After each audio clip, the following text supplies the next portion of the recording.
The crisp linen paper of Sophie's acceptance letter to Harvard Medical School crinkled in Mom's trembling hands. Tears, surprisingly profuse, streamed down her face. "Oh my goodness," Mom gasped, pressing a hand to her chest. "Sophie, Sophie, darling, you actually did it." Sophie, feigning modesty but beaming, rushed to her side. "What does it say, Mom? Read it aloud." "It says, 'Dear Miss Rodriguez, we are delighted to offer you admission to Harvard Medical School.'" Mom's voice broke on a sob. "Harvard! Oh, Sophie, my brilliant, brilliant girl." She pulled Sophie into a fierce hug. "All those late nights, all that stress, it paid off. I always knew you were exceptional." "We both knew, didn't we?" Sophie murmured, her voice thick with triumph. "I told you that MCAT score was a sign." "It certainly was," Mom agreed, wiping her eyes. Meanwhile, a different letter, one bearing the official NASA crest, felt like a lead weight in Maya's back pocket. An offer. Mars. The acceptance deadline. Tomorrow, 3 p.m., 18 hours. For now, her decision was to wait, to let this moment, Sophie's moment, play out. This silence, this withholding, was Maya's first conscious act of defiance, a small, hard knot of resolve tightening in her stomach. A sharp, metallic tang filled Maya's mouth from where she'd bitten her cheek. Her gaze was fixed on Dad, who was practically vibrating with excitement. "Well, I'll be," Dad boomed, snatching the letter from Mom to read it himself. His eyes scanned it quickly, a grin splitting his face. "Harvard Med. Sophie, that's my girl. Come here, you superstar." He swept Sophie off her feet and effortlessly lifted her onto his shoulders. Sophie shrieked with laughter. "Dad, you'll drop me." "Never," he proclaimed, parading her around. "We're celebrating. My daughter, the future Dr. Rodriguez of Harvard. How does that sound, huh?" "It sounds perfect, Daddy," Sophie giggled, looking down at him, then pointedly past Maya. "Absolutely perfect." The coppery taste in Maya's mouth intensified. A familiar ache tightened in Maya's chest. Her own summa cum laude in aerospace engineering, her groundbreaking thesis, her perfect GPA, all seemingly invisible achievements in this household. "You know, Sophie," Mom said, her arm still around Sophie's shoulders, "your Uncle John was just saying the other day how he wished his kids had your kind of drive." "That's Sophie," he said. "She's really going places." "Well, he's not wrong," Dad chuckled, beaming. "Harvard doesn't just take anyone, you know. This is monumental." "I still can't quite believe it's real," Sophie said, her voice a perfect blend of humility and pride. "Pinch me." Mom playfully pinched her arm. "It's real, sweetie. You earned this. Every bit of it." Maya thought of her own meticulously crafted applications, the hours spent in the lab, the complex equations she'd mastered. Sophie, for all her social grace, had struggled through physics and barely passed calculus, subjects Maya had devoured. Yet Sophie was going places. "We simply have to call everyone," Mom shrieked, excitement making her voice sharp. Her fingers flew across her phone, already dialing.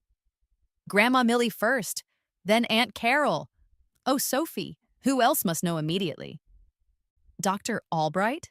Sophie offered, voice dripping honey. "He wrote that glowing recommendation. He'll want to celebrate with us." "Excellent idea," Mom declared. "Everyone must hear about our brilliant daughter, our Harvard-bound doctor." Dad grabbed his phone, too. "I'm calling Uncle Joe. He always knew you were special, Sophie. Always said you'd do something amazing." "He has good intuition," Sophie said with a glance that Maya felt more than saw.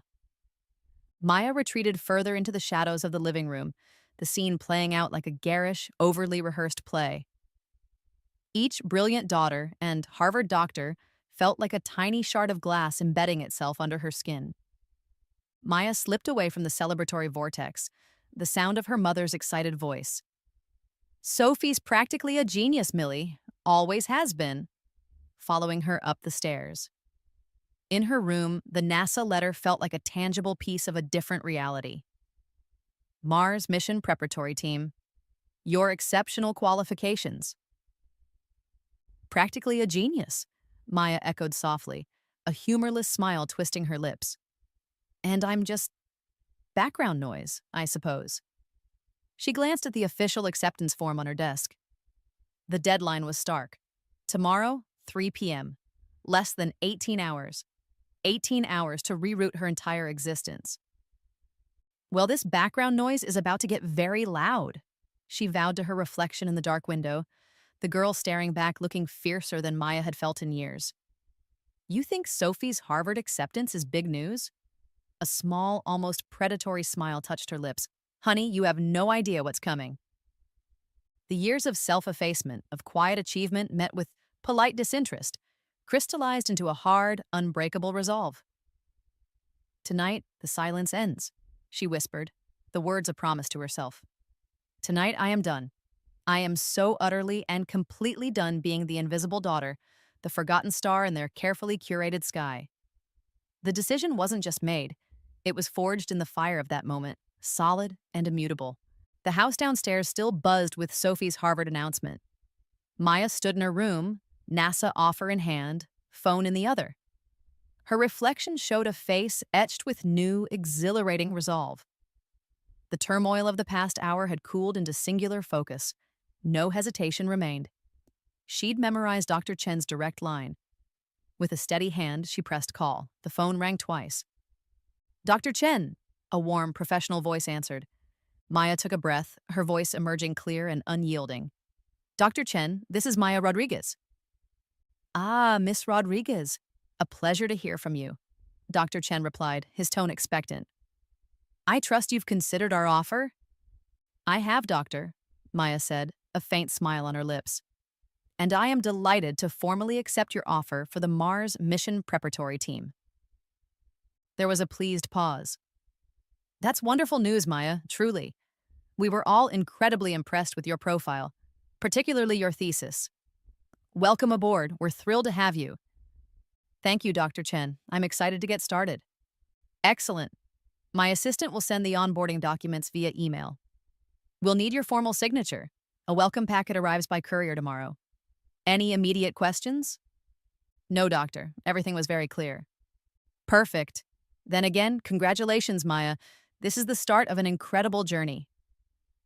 I believe it is, Maya agreed, her gaze drifting to the stars. Thank you. She ended the call. Done. Maya descended the stairs, her phone held loosely. The celebratory noise from the living room was still at full pitch. Sophie was animatedly talking to someone on speakerphone. Honestly, I wasn't even stressed for the MCAT. Some people just have the aptitude, you know? Sophie glanced up as Maya entered, a smirk playing on her lips. Well, well, decided to grace us with your presence? Finished your important business? Something like that, Maya replied, her voice calm. Oh, do tell, Sophie pressed, her eyes glinting with anticipated amusement. Did Chad finally text you back? Or did that little startup you interviewed with decide they could afford your genius? The casual cruelty, once so effective, now seemed almost quaint. It was at that moment, perhaps catching the tail end of Maya's firm tone from upstairs or seeing an unfamiliar light in her sister's eyes, that Sophie's expression faltered. The smugness wavered. What was that about a mission? She asked, her voice losing some of its bravado. The color began to recede from her cheeks. You were talking about Mars? Her eyes, suddenly wide and uncertain, locked onto Maya. Maya, what are you talking about? The question was sharp, laced with disbelief and a dawning apprehension. Maya allowed a small, deliberate pause, savoring the shift in power. Oh, nothing important, Sophie, she said, her tone deliberately casual, almost bored. Just finalizing the details for my new job, with NASA, on the Mars mission prep team. NASA, Sophie breathed, the single word a cocktail of disbelief and dawning horror. She looked to her parents for an explanation, for someone to refute Maya's outrageous claim. Dad, mid-pour with the champagne, looked up, his jovial expression clouding over. What's this, Maya? NASA? Are you playing some kind of joke? He asked, his voice holding a warning tone. Because if you are, it's not funny. Mom chimed in, her smile strained. Yes, Maya, darling. What are you on about? Sophie just got into Harvard and now you're talking about space? It's a bit much, isn't it? Before Maya could respond to their incredulity, a loud, insistent ping erupted from her phone on the coffee table. The sound sliced through the strained silence. All eyes snapped towards it. Maya leaned forward, a small, knowing smile touching her lips. Ah, speak of the devil. That'll be Dr. Chen with the official confirmation. She tapped the screen, and the email preview popped up, the subject line blazing for all to see. Congratulations on joining NASA's Mars Mission Preparatory Team. And directly beneath it, the CC list. Mom's email, Dad's email, Sophie's email. Dad's champagne glass, which he'd just raised to toast Sophie, froze inches from his lips. His jaw literally dropped. No, it can't be, he stammered, his eyes glued to Maya's phone. The vibrant color drained from his face. Mom gasped, her hand flying to her mouth. "Sit to us," she whispered, her voice barely audible. The silence in the room was thick enough to choke on, broken only by the faint, almost hysterical giggle Sophie tried to suppress, which quickly turned into a choked sob. Mom was the first to find her voice, though it was thin and trembling, a stark contrast to her earlier ebullience. She turned slowly from the phone screen to face Maya, her eyes wide with a mixture of shock and dawning comprehension, or perhaps incomprehension. NASA, Mom whispered, as if the word itself was foreign, unbelievable. She took a tentative step towards Maya. You applied to NASA? Her hand fluttered towards her throat. But when? You never said a word, not a single word to us about any of this. Her voice cracked on the last syllable, the accusation clear. All this time, with Sophie's applications, her interviews, you were doing this? Secretly? Maya met her mother's gaze, her own expression unreadable. There was no triumph, no malice, just a quiet statement of fact. I've been working on my applications for months, Mom. Aerospace has been my field for years. But why wouldn't you tell us, Maya? Dad finally interjected, his voice hoarse. He set the champagne flute down heavily, some of its contents spilling. Something this monumental, we're your family. Were you planning on ever sharing this news? Mom pressed, her voice rising slightly, a note of hurt creeping in. Or were we just supposed to find out when you blasted off to Mars? Maya's response was quiet, yet it landed with the force of a physical blow. You never asked. You never asked. Maya's words echoed in the stunned silence. Dad looked as if he'd been struck, his face paling. Mom just shook her head slowly, tears welling in her eyes. Maya, how could you think? We wouldn't be interested. Were you? Maya countered, her voice still quiet but edged with a new firmness. Interested in my propulsion thesis? In the research awards I won that weren't from the pre-med society? In the fact that my hobby in astrophysics was actually my career path? A sharp gasp came from Sophie. Her face was a mask of disbelief, rapidly cycling through anger to a dawning, horrified comprehension. This isn't happening, she whispered more to herself than anyone. You can't just... NASA. Why not, Sophie? Maya asked, turning to her sister. Because it's not Harvard Medical School. Because it doesn't fit the narrative where you're the only star? Sophie's voice rose, cracking. But Harvard, it's Harvard, my dream. And Mars is mine, Maya stated simply. A slightly bigger campus, wouldn't you say? You planned this, Sophie accused, her eyes blazing with a desperate fury. You waited until my moment to drop this bomb just to ruin it for me. Ruin it? Maya raised an eyebrow. Or perhaps just finally share my own news, at a time when the family was gathered?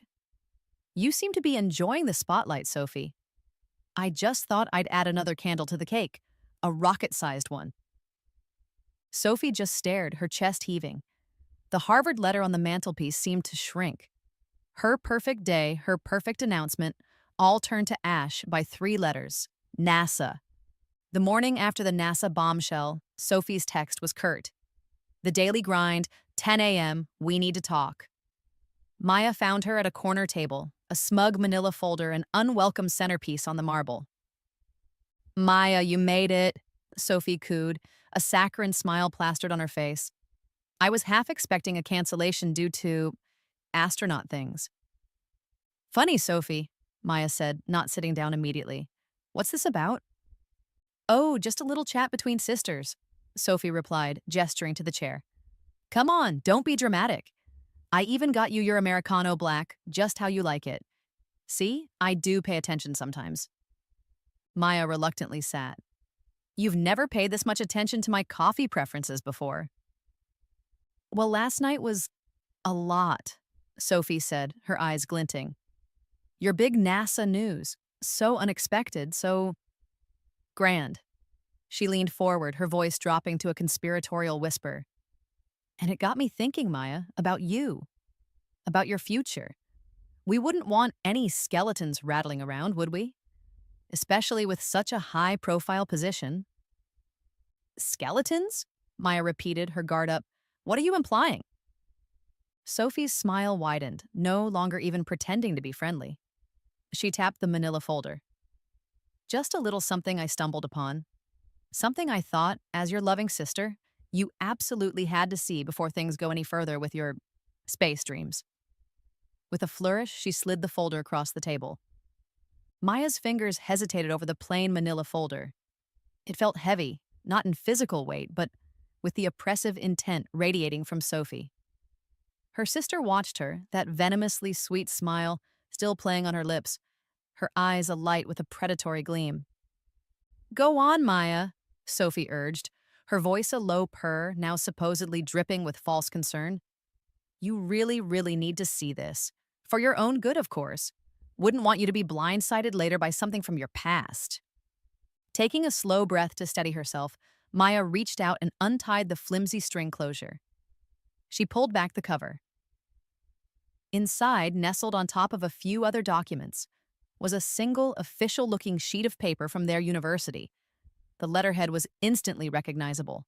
Her stomach twisted. It was a copy of a disciplinary action notice, her disciplinary action notice. Recognize it? Sophie asked, her voice soft but carrying a distinct edge of triumph. Took a bit of digging, but some records are surprisingly accessible if you know who to ask. Or, if your dear old dad still has connections on the faculty board from his alumni donations. Maya's eyes scanned the page, the words blurring slightly. Subject, academic integrity violation. Maya Rodriguez. Course, Mech 3301 Thermodynamics 1. Date, November 14th, junior year. A cold dread began to seep into her bones, chilling her despite the warm coffee shop air.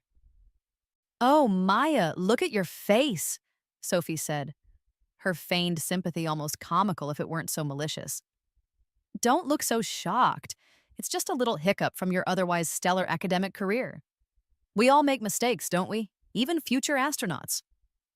Maya's head snapped up, her eyes blazing. The initial shock was quickly being replaced by a surge of cold anger. This is what this is about?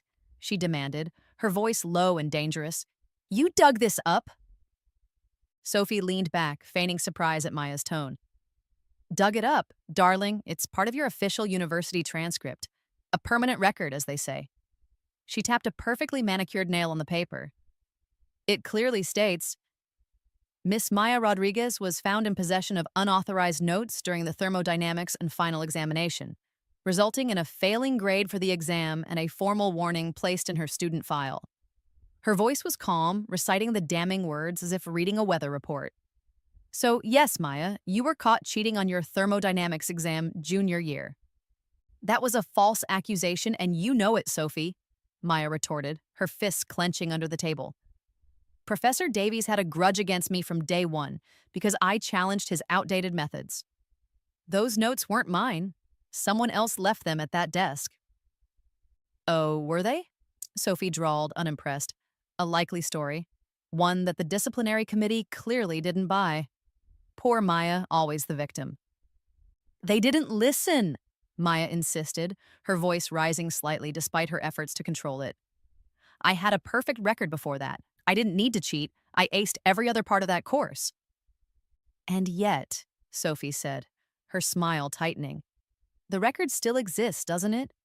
The accusation, the finding, the formal warning. It's all there in black and white. Doesn't matter what you say happened. What matters is what's documented. She leaned forward again, her eyes like chips of ice. And NASA, well, they have pretty stringent background checks, don't they? They value integrity, honesty. Such a shame if this little blemish were to come to their attention. You wouldn't, Maya breathed, a cold knot forming in her stomach. Wouldn't I? Sophie's voice was a silken threat. You're bluffing, Maya said, trying to inject a confidence she didn't feel into her voice. This is just a scare tactic. Sophie merely smiled, a slow, predatory spreading of her lips. Am I, Maya? Are you willing to bet your trip to Mars on that? The warmth of the coffee shop, the gentle murmur of conversations, the rich aroma of roasting beans, it all seemed to recede, replaced by an icy chill that emanated directly from Sophie. Maya stared at her sister, truly seeing the depths of her animosity for the first time. This wasn't just sibling rivalry. This was calculated, venomous sabotage. You've been planning this, Maya said, her voice barely a whisper. The realization hit her with the force of a physical blow. This wasn't a spur-of-the-moment act of retaliation for last night.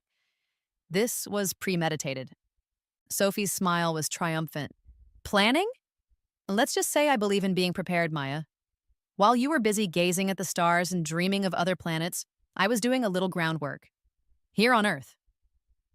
She tapped the manila folder again, then casually flipped open the cover to reveal more documents beneath the disciplinary notice. This isn't just about that little thermodynamics misunderstanding, darling. Maya's eyes widened in disbelief as Sophie fanned out a few more pages. There were printouts of emails Maya vaguely recalled sending to a teaching assistant querying grades, an old, disgruntled post from an anonymous course forum complaining about a particularly difficult professor that Sophie was now implying Maya wrote, and even a heavily highlighted section of a group project report where Maya's contribution was juxtaposed against a less stellar section, as if to suggest, what? That Maya had either plagiarized or not pulled her weight? It was all circumstantial, twisted, and taken out of context. What is all this? Maya asked, her voice hoarse. Let's call it a portfolio, Sophie said, her voice dripping with malice. A collection of your academic endeavors. Instances of questionable judgment, potential ethical lapses, little breadcrumbs that, when put together, paint a rather unflattering picture of a certain aspiring astronaut. She leaned back, arms crossed, the picture of smug satisfaction. I've been assembling this for months, Maya. Ever since you started getting a little too confident about your post-graduation prospects. A little too dismissive of my own ambitions. I thought it might be useful one day. And look, here we are. Maya felt a wave of nausea. The sheer cold-blooded vindictiveness of it all was staggering. This wasn't just about jealousy anymore. This was a calculated campaign to destroy her, to tear down everything she had worked for. Why, Sophie? Maya finally asked, her voice hollow. Why go to such lengths? What do you possibly gain from this? Sophie let out a laugh then, a sound sharp and brittle, like tinkling broken glass. It held no humor, only chilling, cruel amusement. What do I gain, Maya? Oh, that's rich. She leaned forward, her eyes glittering with an almost feverish intensity. I gain the satisfaction of seeing that insufferably smug look wiped off your face. The pleasure of watching your little space dream crash and burn before it even lifts off. Her voice dropped to a venomous hiss. You think you're so much better than me, don't you? With your perfect grades, your brilliant mind, your quiet condescension, always looking down on me, on my ambitions, on what I had to do to get ahead. That's not true, Maya protested, though her voice lacked strength against Sophie's onslaught. Oh, please, Sophie scoffed, waving a dismissive hand. Save it. This isn't about what's true, Maya. It's about what NASA will believe when they receive an anonymous tip, complete with a carefully curated package of your indiscretions. She patted the manila folder lovingly. One little email from a concerned whistleblower wanting to ensure integrity. So noble, don't you think? Her smile was predatory. My real plan, darling sister, she said, savoring each word. Quite simple. I'm going to destroy your NASA opportunity before it begins. I'm going to make sure you never get near a rocket, let alone Mars. You stole my spotlight. Now I'm going to extinguish yours, permanently. The finality in her voice, the absolute conviction, sent a shiver down Maya's spine, far colder than any thermodynamics exam. The air in the chic coffee shop had turned frigid, Maya's breath catching in her throat. Sophie's pronouncement of doom hung between them, as tangible as the damning folder on the table. Permanently, Sophie had said, and the chilling finality of it was almost enough to make Maya crumble. Almost. There's more? Maya finally managed, her voice a dry rasp. She gestured towards the folder Sophie had patted so lovingly. You said a portfolio. That thermodynamics charge, as flimsy as it is one thing. What else could you possibly have? Sophie's smile was pure poison. Oh, Maya, you wound me. Did you think I'd stop at one little disciplinary hiccup? That's merely the appetizer. With a flourish, she reached into the folder again, past the already revealed documents, and pulled out a sheaf of printed emails. She spread them on the marble table like a winning poker hand. This, my dear sister, is the main course. Maya leaned forward, her blood running cold as she scanned the printouts. The email addresses were hers, her official university email, and Professor Williams, the distinguished head of the mechanical engineering department, a man known for his rigorous standards and unimpeachable integrity. The subject lines were sickening. Grade adjustment query, MECH 4500, following up on our discussion, advanced dynamics, confidential matter, performance review. Professor Williams? Maya whispered, horrified. What is this? This, Sophie announced with relish, is a series of very illuminating email exchanges. It appears you and dear Professor Williams had quite the cozy relationship. Her finger traced a line in one email. Here, for instance, you seem to be thanking him profusely for his discretion and understanding regarding a less than stellar performance on a key project. And he replies hoping your final grade will now more accurately reflect your true potential. I never wrote this, Maya gasped, snatching one of the pages. The language was subtly off, too florid, too obsequious, not her style at all. And Professor Williams' supposed replies were uncharacteristically vague and accommodating. This is fake. These are forged. Are they? Sophie purred, unmoved. They look awfully convincing. Your email address, his email address. Discussing grade manipulation, Maya. A direct quid pro quo. So much more damning than a few forgotten notes, wouldn't you agree? This shows a pattern, a corrupt calculating mind, not exactly astronaut material.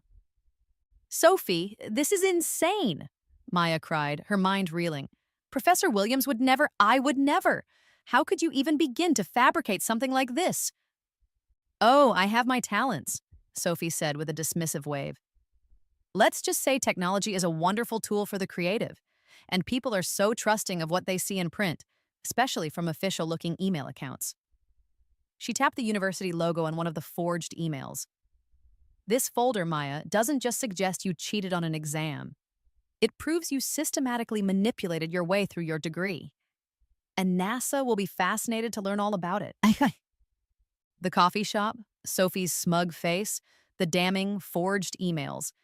It all seemed to momentarily blur, the present horror receding, as a different scene superimposed itself with startling, vivid clarity in Maya's mind.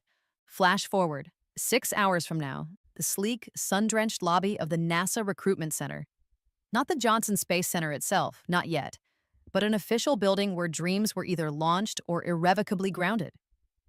Maya stood near the expansive floor-to-ceiling windows, a visitor's badge clipped to her jacket, the real, signed NASA contract clutched not in her hand, but safely submitted. She wasn't looking out at the meticulously landscaped grounds, but inwards towards the main security desk.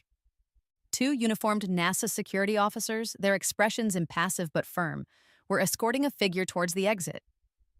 Sophie. Her usually immaculate hair was disheveled, her expensive silk blouse wrinkled.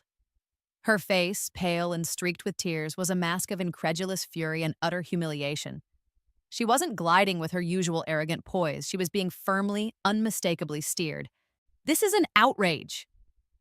Sophie's voice, usually so controlled and cutting, was shrill, cracking with hysteria.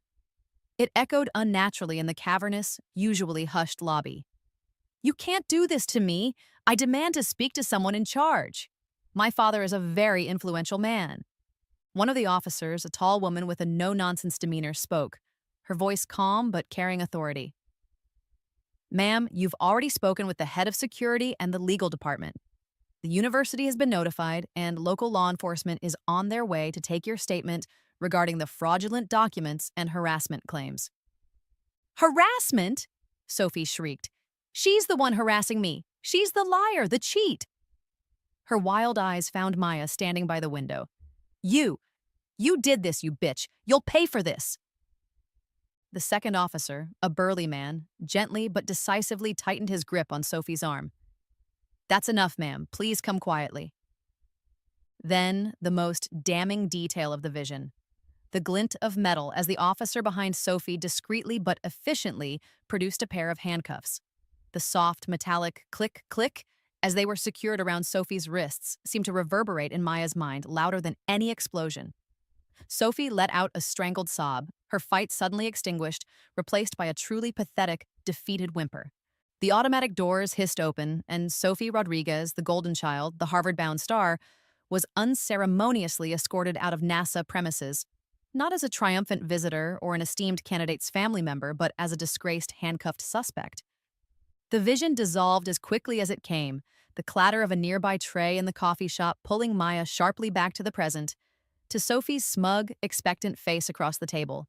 Completely oblivious to the future Maya had just glimpsed, the mental image of Sophie in handcuffs, so vivid and satisfying, vanished, leaving Maya back in the coffee shop, the forged emails still splayed across the table. Sophie was watching her, a smug, expectant look on her face, clearly anticipating tears, begging, or perhaps a full-blown meltdown. She was expecting panic. But panic was the last thing Maya felt.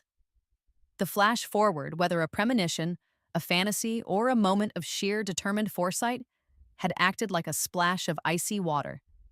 It hadn't just shown her a possible future, it had ignited a cold, clear flame of certainty within her. Sophie would not win. This elaborate, venomous scheme would fail. And Maya suddenly saw exactly why.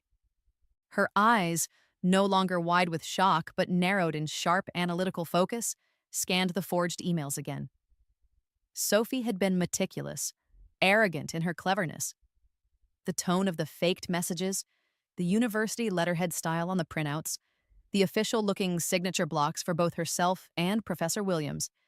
It was a decent attempt at forgery for an amateur, but Sophie, in her haste to incriminate, in her burning desire to make the emails look as authentic as possible by using real email addresses, had made one colossal, irretrievable, fatal mistake. A mistake an engineer, someone trained to scrutinize details and understand systems, would spot. "You said you have talent, Sophie," Maya said, her voice surprisingly calm, an edge of steel now lacing it. "That technology is a wonderful tool." Sophie's smirk faltered slightly at Maya's unexpected composure. "Indeed it is. And I'm quite proficient." "Proficient enough to spoof an email header perfectly?" Maya continued, her gaze intense. "To fake the server logs, the IP addresses, the precise timestamps that the university IT department records for every single email sent through their system?" Sophie's eyes flickered, a tiny, almost imperceptible tightening around her lips. "What are you babbling about? These are printouts. They look perfectly real." "Printouts can be faked, Sophie. We all know that," Maya said, a slow, dangerous smile beginning to form on her own lips. It wasn't a pleasant smile. But the digital originals? The actual source data from the university servers? That's a different story. You see, to make these emails look truly authentic, you would have had to make it appear as if they originated from my real university email account and were sent to Professor Williams' real university email account. She tapped one of the forged emails. "You used our actual university.edu addresses in the from and to fields on these printouts. Bold." The ice-cold clarity was exhilarating. Sophie, in her desperate need for authenticity in the appearance of the emails, had tied her forgeries to a verifiable system. If she'd just typed up fake letters, that would be one thing. But by creating something that pretended to be an official university email, she'd unwittingly created a digital trail. Or rather, the absence of a real trail for these specific dates and times, coupled with the presence of a trail if she'd used university systems to create or send mock-ups, would be her undoing. You didn't just write these on your laptop and print them, did you, Sophie? Maya pressed, her voice soft, almost conversational, yet utterly menacing. To get the formatting right, to make them look like they came from the university system, you must have used a university computer, or at least your own university-linked accounts, to draft these. Perhaps sent test versions to yourself? Sophie's composure was visibly cracking now. The smugness was gone, replaced by a dawning unease that mirrored the horror Maya had felt only moments before. I don't know what you're implying. Oh, I think you do, Maya said, the cold clarity now a burning certainty. I think you left a digital footprint, Sophie. A very, very clumsy one. Sophie was stammering now, her carefully constructed composure shattering like fragile glass. That's ridiculous. You can't prove anything. These are perfect. Perfectly foolish, you mean? Maya countered, her voice gaining strength with every beat of her heart. The hunter had become the hunted. She could see the panic flaring in Sophie's eyes, the desperate scramble of a mind realizing its trap had just sprung on itself. You really think the university's IT department can't trace when and where documents using their official templates and email systems are created or accessed, especially if a formal inquiry is made about potential fraud? They wouldn't. They wouldn't just give you that information, Sophie retorted, grasping at straws. That's private. Not when it pertains to fabricated evidence in a potential academic fraud case that could also constitute defamation and uttering forged documents, Maya said coolly, reciting terms she vaguely remembered from a business law elective. Especially when one of their own faculty members, Professor Williams, has been implicated without his knowledge. I'm sure he'll be very interested in clearing his name. And the university will be very interested in protecting its reputation from students who misuse its systems to commit crimes. While Sophie gaped, trying to formulate a response, a new surge of adrenaline, sharp and purposeful, coursed through Maya. There was no time to waste savoring Sophie's dawning terror. Action was needed. Now. Her fingers, no longer trembling with shock, but steady with resolve, flew across her phone's keyboard. She snapped quick, clear photos of each of the forged emails Sophie had so helpfully spread across the table. Then she opened a secure messaging app and found a familiar name. James, her former lab partner, her friend, now a cybersecurity whiz at SpaceX. His skills with digital forensics were legendary even back in college. If anyone could cut through digital chaff to find the wheat of truth, it was James.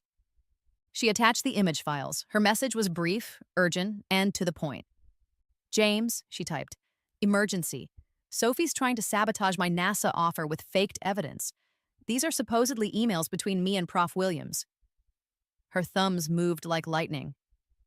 Look at the formatting, the headers, if you can infer anything from a photo.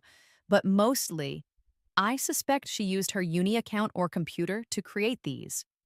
Probably printed from there too. Can you give me a quick opinion?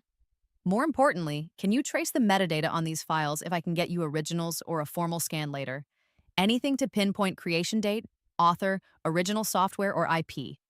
Urgently need to prove their recent forgeries. She hit send, the small whoosh of the message disappearing into the digital ether, a silent declaration of war. She looked up at Sophie, whose face was now a mask of pale, dawning dread. What are you doing? Sophie whispered, her eyes darting to Maya's phone. Maya offered her a chillingly serene smile. Just calling in a specialist, Sophie. Someone who actually is proficient with technology. Someone who can tell the difference between a well-crafted lie and the hard, verifiable truth. She leaned back in her chair, the balance of power in the small coffee shop having irrevocably, deliciously shifted. Your move, I believe, was to send these to NASA. My move is to make sure they know exactly what kind of garbage they're receiving. And from whom. The shift in power at the coffee shop had been palpable, Sophie's smugness dissolving into panicked denial. Maya left her sister stewing in that dread, the photos of the forged emails burning a hole in her phone's gallery. There was no time for gloating. There was only the relentless ticking of the clock on her NASA offer and Sophie's malicious intent. Her next stop, the university's IT department. She strode into the sterile, server-humming offices located in the basement of the engineering faculty building with the force of a controlled hurricane. A young tech coordinator, Kevin, sporting a "Have you tried turning it off and on again?" T-shirt looked up as Maya, radiating an intensity that brooked no argument, arrived directly at his workstation. "I need to report a serious case of digital document forgery and potential misuse of university email systems," Maya announced, her voice clear and firm. She slammed the printouts of Sophie's faked emails onto his desk. "These documents are being used to sabotage a career opportunity and defame myself and Professor Williams." Kevin blinked, startled. Okay, ma'am. That's a serious claim. Usually these things go through Dean Harrison's office or campus security." "There isn't time for bureaucratic runarounds," Maya stated, her eyes like chips of ice. "These forgeries are time-sensitive. I believe they were created recently using university resources to look like legitimate older exchanges. I need a full digital forensics investigation now. Confirm when these printouts were actually generated from what account, and prove these alleged email exchanges never occurred in university logs for the specified dates." Kevin, recognizing the urgency, picked up a page. "Professor Williams, huh? This is serious if faked. Let me look into it preliminarily." Kevin, now fully engaged, turned to his multiple monitors, fingers flying with practice speed. Maya stood beside his desk, arms crossed, watching intently, her heart pounding a steady rhythm of anticipation. Sophie had underestimated her sister, badly. "Okay," Kevin murmured after a few minutes of focused clicking, pulling up complex log files. "You said these emails are purported to be from your junior year November 2 years ago?" "That's what the dates on those fraudulent printouts claim," Maya confirmed, her voice tight. Kevin nodded, then zoomed in on one screen. "Interesting." He angled a monitor so Maya could see. "I'm looking at campus print server logs. If printed 2 years ago, their digital footprint here would be different, but if created and printed recently..." He typed more commands. "You mentioned your sister, Sophie Rodriguez, pre-med?" "Yes," Maya said. "Why?" Kevin pointed to a line of code. "Well, unless there's another S. Rodriguez using library printers for files like quote Maya underscore Williams underscore Coro underscore final underscore draft dot docs, comma quote. I'd say we have a very recent hit." He clicked, and a properties window popped up. Printer job log and cached file properties show documents with these exact titles or strikingly similar profiles sent from a terminal logged in under Sophie Rodriguez's student ID yesterday evening. He then skillfully navigated into university cloud storage. "And look here," he said, voice tinged with discovery. He pulled up metadata for quote Maya underscore Williams underscore Coro underscore final underscore draft dot docs, quote comma, in a temp folder of Sophie's cloud account. File creation date, 3 days ago, last modified yesterday. Author in metadata, Sophie Rodriguez. He looked at Maya. "So, no, not 2 years ago. The source files were generated last week. Printed yesterday. By your sister." Armed with Kevin's damning digital evidence, a certified printout of his findings securely in her bag, Maya stepped out of IT into the weak afternoon sun. Her first call wasn't to NASA, it was to Sophie. Her sister answered on the third ring, voice wary, a stark contrast to her earlier arrogance. "What do you want now, Maya? Come to beg?" "Not exactly, Sophie," Maya said, voice cold. "I just thought you'd like to know university. IT is remarkably efficient. Most helpful this afternoon." A sharp intake of breath. "It? What are you talking about?" "Digital forensics, Sophie," Maya explained patiently. "Metadata, timestamps, server logs. All those lovely little breadcrumbs you left when creating your masterpiece of forged emails." Silence. Then Sophie's voice, no longer confident but laced with dawning panic. I don't know what you mean. Those emails are authentic." "Oh, please," Maya scoffed. "Kevin in IT confirmed it. Document creation last week. Author, Sophie Rodriguez. Printed from your account yesterday. Not quite the 2-year-old smoking gun you imagined, is it?" Sophie's voice rose to a near shriek. "You can't prove anything. misinterpreted. You're twisting things. Actually, Sophie, Maya said calmly, enjoying this. I can prove everything, and I just did. I have a signed IT report detailing your fabrication, server logs, and metadata included. This won't hold up, Sophie shrieked, voice cracking. No one will believe you. My father. Your father will what, Sophie? Maya interrupted, tone like ice. Smooth this over? I don't think even he can make digital evidence disappear, especially when it points to academic fraud, forgery, and potentially criminal offenses. You tried to destroy my career with lies. You underestimated me. You bitch! Sophie screamed. You'll regret this! No, Sophie, Maya said, voice a steely whisper. You will. You wanted a show? Thought you'd pull strings? Watch me. She ended the call, Sophie's impotent shriek still echoing. As Maya disconnected, her phone buzzed. James. James. Got pics. Ugly. From. Field on Williams' emails likely spoofed if trying to look like it came from his uni account to yours. Real dirt might be simpler. Sophie's no hacker. If she drafted on uni systems, logs are gold. Give me an hour with official access, I'd find it. But, on a hunch, cross-referenced Sophie's ID with public pre-med society budgets I found online. Call me. Urgent. Found something else. Big! Maya's blood ran cold. She quickly dialed James. James, what is it? Maya. James's voice was grim. Those emails are bad, but I stumbled onto something worse. Financials. The Pre-Med Society runs a small scholarship fund, right? For MCAT prep course fees? Yes, Maya breathed, a horrifying suspicion forming. Sophie always complained about her MCAT course costs. Well, James continued, there are questionable outflows from that fund. Multiple payments to MCAT prep providers, all authorized by Sophie Rodriguez, treasurer. The recipient details for those scholarships are thin, very thin, almost like they don't exist. He paused. I think Sophie hasn't just forged emails, Maya. I think she's been embezzling from that scholarship fund for her own MCAT prep. The reveal hit Maya with the force of a meteor, striking down any doubt about Sophie's capacity for deceit. Not just sabotage, theft, despicable. Armed with IT's proof of forgery and James's shocking evidence of embezzlement, Maya moved with swift, cold precision. She immediately contacted Dean Harrison's office, laying out Sophie's sabotage attempt and the far more serious financial misconduct. The dean, initially skeptical, became visibly alarmed as Maya presented the systematically gathered evidence. An emergency meeting of the university disciplinary board was convened with unprecedented speed.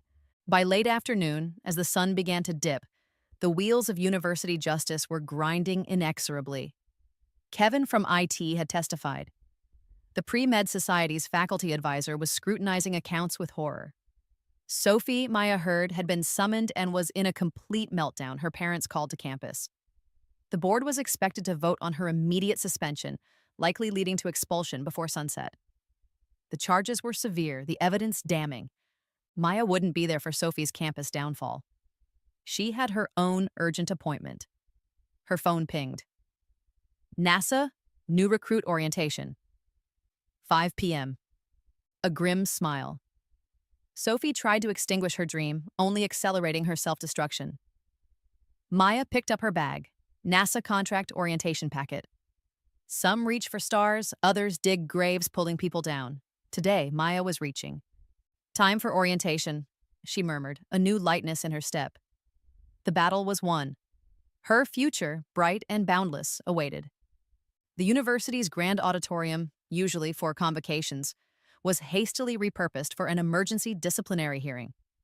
Its ornate architecture and empty velvet seats amplified the tension. A long, polished mahogany table dominated the stage, behind which sat the stern-faced academic Disciplinary Board 5 senior professors and Dean Harrison, his expression grim. Before them, at a smaller table, sat Sophie, looking small, pale, and shaken, her lawyer a reedy man shuffling papers nervously. In the front rows, Maya sat with quiet composure, a slim briefcase at her feet. Beside her, looking aged by years in the last day, were her parents. Mom clutched Dad's hand, her face a mask of bewildered distress. Their shock over Sophie's actions, forgeries, embezzlement laid bare by Dean Harrison in a pre-hearing meeting, was palpable. A low murmur from university officials and student press filled the space. The weight of impending judgment was heavy. A plainclothed police detective sat discreetly at the back, his presence underscoring potential criminal charges. Dean Harrison adjusted his microphone. This emergency hearing of the University Academic Disciplinary Board is now in session, he announced, voice resonating with gravity. We are here to review serious allegations against Miss Sophie Rodriguez, a final-year pre-medical student.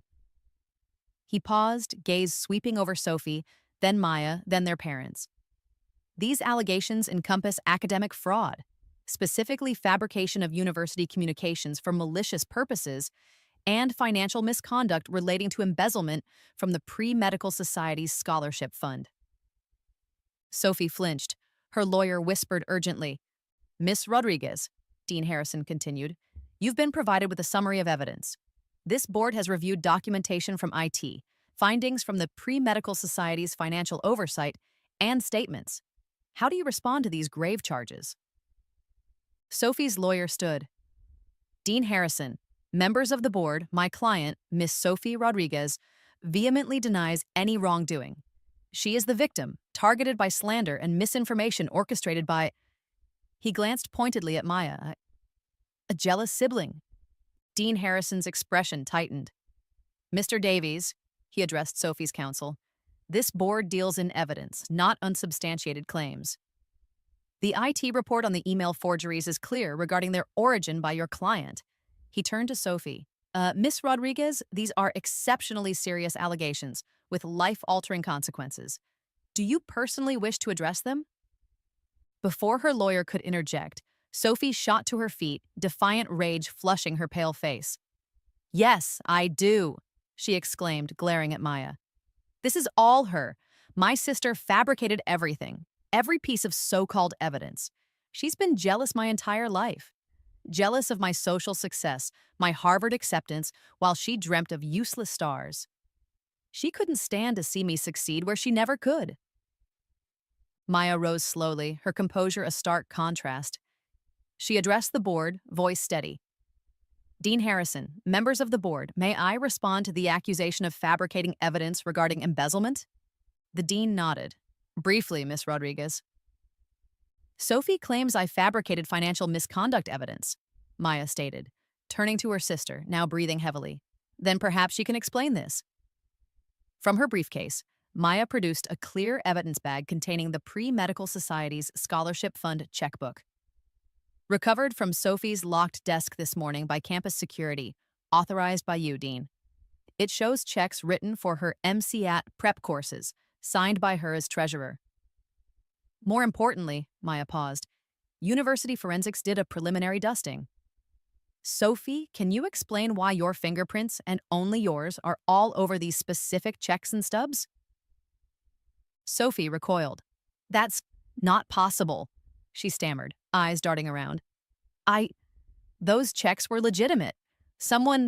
You planted that? Planted fingerprints, Sophie? Maya's eyebrow arched. Harder still to argue with this. Another evidence bag appeared, a USB drive. Bank surveillance footage from ATMs and tellers where those scholarship checks, supposedly for others, were cashed or deposited into accounts immediately drawn upon. It clearly shows you, Sophie, making those transactions alone. The bank provided it this afternoon. You're lying, Sophie shrieked, voice cracking. All faked, doctored, vindictive witch? Maya's gaze flickered to the auditorium's rear. Am I, Sophie? Perhaps the police detective behind your parents, very interested in bank fraud and embezzlement, disagrees. All heads, including a horrified Sophie's and her stunned parents, turned. The detective met their gazes impassively, then nodded slightly towards Dean Harrison. Sophie's doom felt sealed. Sophie stared at the detective, then Maya, face ghastly white. Her lawyer whispered frantically, but Sophie seemed beyond hearing, a cornered animal. The fight drained, leaving raw fear. The facade shattered. Maya let the truth settle. Board members exchanged grim glances. Dean Harrison's jaw was set, his sternness mixed with profound disappointment. Her parents. Maya still didn't look, but felt their shocked energy.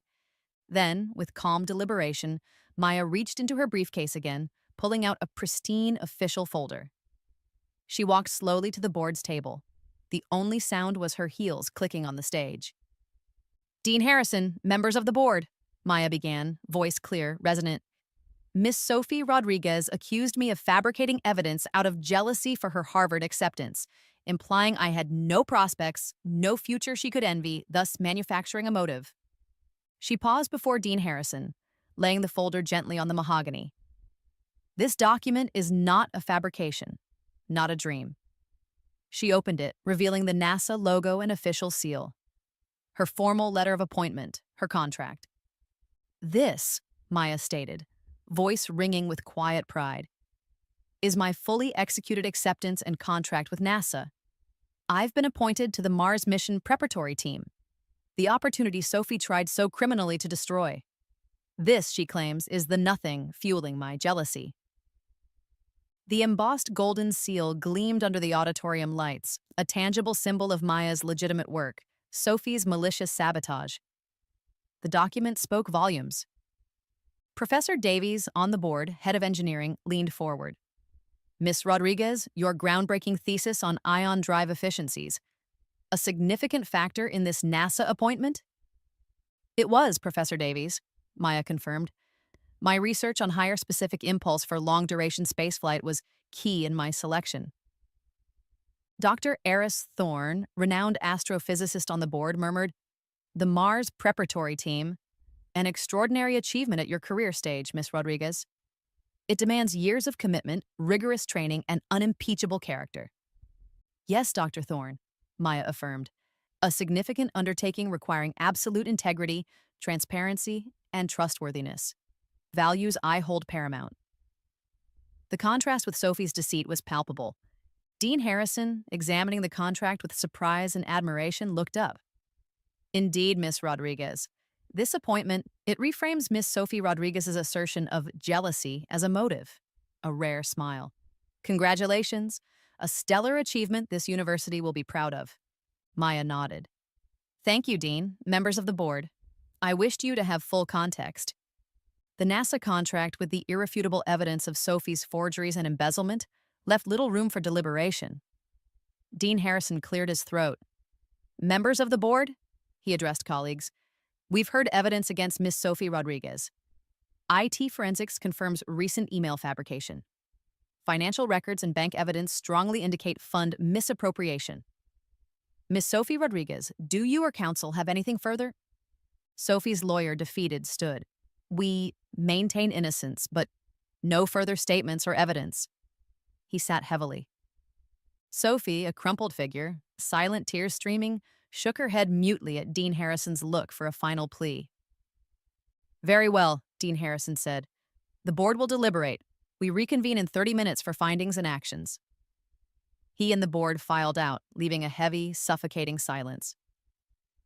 It was then Sophie's true punishment began, more searing than any academic sanction. Mom and Dad, frozen throughout, slowly turned their heads. Not to Maya, to Sophie. Their faces were a devastating mix. Shock, profound disbelief warring with undeniable truth, then dawning horror and deep, visceral shame. This was their brilliant daughter, lauded, championed. Mom choked a sob, hand to her mouth. "Sophie," she whispered, voice cracking, "how could you?" Dad stared, ashen, eyes filled with bewildered agony. The pride he wore for Sophie vanished, replaced by hollow emptiness. He looked at Sophie like a stranger, a monstrous changeling. Sophie finally looked up, tear-streaked face contorted with guilt, a desperate plea for an understanding that wouldn't come. "Mommy, Daddy, I didn't mean, I just wanted—" Her words dissolved into incoherent sobs. Too late. Scales fallen. They saw Sophie not as their flawless prodigy, but as she was. Deceitful, manipulative, capable of cruelty and crime.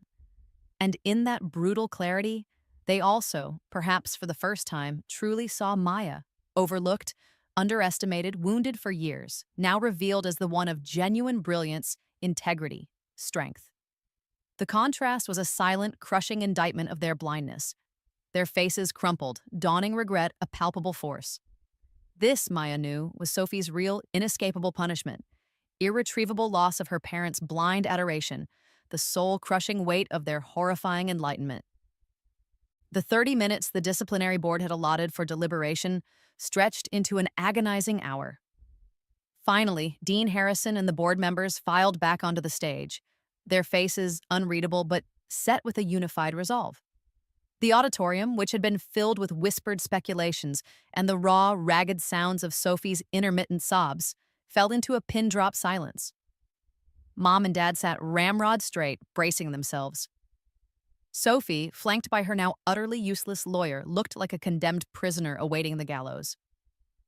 Dean Harrison stood before the microphone, the document in his hand seeming to carry an immense weight. He didn't look at Sophie, but addressed the room at large, his voice firm and devoid of any sympathy.